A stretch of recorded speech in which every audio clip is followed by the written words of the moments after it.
When it comes to formulas and definitions, I understand it can be overwhelming for a lot of students. Personally, I maintain different notebooks for each subject throughout the year. And when it comes to revision, at the end of the chapter is the best time for you to revise the entire definition, all the formulas. It really helps you for upcoming tests and to quickly understand everything at one glance. For weaker and strong subjects, it's important for you to focus on the weak subject. Try to understand what you're doing wrong, what the problem is, but don't neglect the strong subjects. For example, personally, I was not very great at math, but very good at English, history. So I would dedicate all my time in trying to perfect math, but I often did forget to revise history, revise the topics that I am actually good at. So it is important for you to strike a balance between the weaker and stronger subjects. Spend more time with the weaker subjects, but do not forget or do not neglect the strong subjects. Solving past papers is by far the most important thing you will do in your preparation time. It is extremely helpful to identify the paper patterns, familiarize yourself with the questions. Oftentimes, the same question without a change has been asked throughout the years. So, it is extremely important for you to understand where your problems are, what your weak areas are within the paper. Time yourself, understand the question, answer, and often I would also score myself from the textbook, as it's not really possible for you to get each and every paper checked. At least solve 5 years, that is the minimum. Past 5 years, 10 if you can, it's a definitely more recommended amount, but 5 is the minimum. Solve 5, trust me, you will be set for your board exams. Time management is key to writing a good paper. You have to ensure you are completing your paper, and hence time management will play a very important role here. You need to identify what parts of the paper you find easy, what will be short marks for you, and what are tricky, what parts will be more time consuming. If you need more time after the reading time, take time. Do not be in a hurry to start writing the paper. For example, if you have a 3-hour paper, after the first 15 minutes of reading time, take 5 more minutes. Analyze and make a mental note of what parts you will attempt first, what you will attempt later.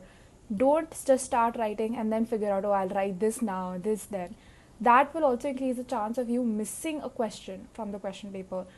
It's not allowed to mark on the question paper, which makes it difficult to keep track of what you have solved and what you haven't. So try to make sure you're solving in the order. If you aren't, make sure you make a note, because if you miss a question, that's going to cost you marks. If you miss a question, especially then. So try to understand, identify what parts are short marks, attempt that first. Then come to the more time consuming ones where you know that you will have to spend a little bit more time. Don't spend too much. Don't spend too much time on a problem. If you think in the initial times that, okay, maybe I understood this, you started solving, and after a point you're like, okay, I'm going nowhere, just running in circles, leave it, come back. Same goes for theory papers. If you are not understanding a question, leave it, come back. Do not waste time. And it's essential for you to spend at least 10 minutes for reviewing the paper.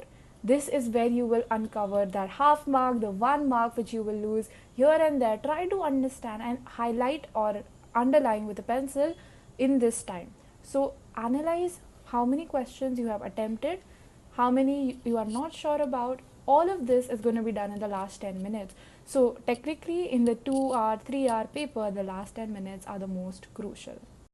When it comes to answer presentation, go back to the basics. Write in points, be concise. Long answers do not mean more marks, and underline the key points. For example, when I did this in all of my board papers, I just underlined with a pencil while I was reading or reviewing at the end of the paper. Once I was done, last 5-10 minutes, I just sat with the pencil, a scale, underline the terms. It makes a difference. Another thing is making diagrams wherever possible.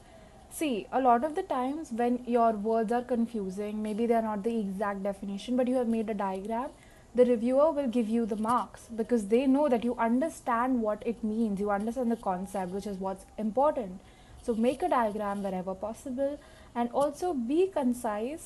Long answers don't mean more marks. A lot of kids make that mistake. Do not be one of them.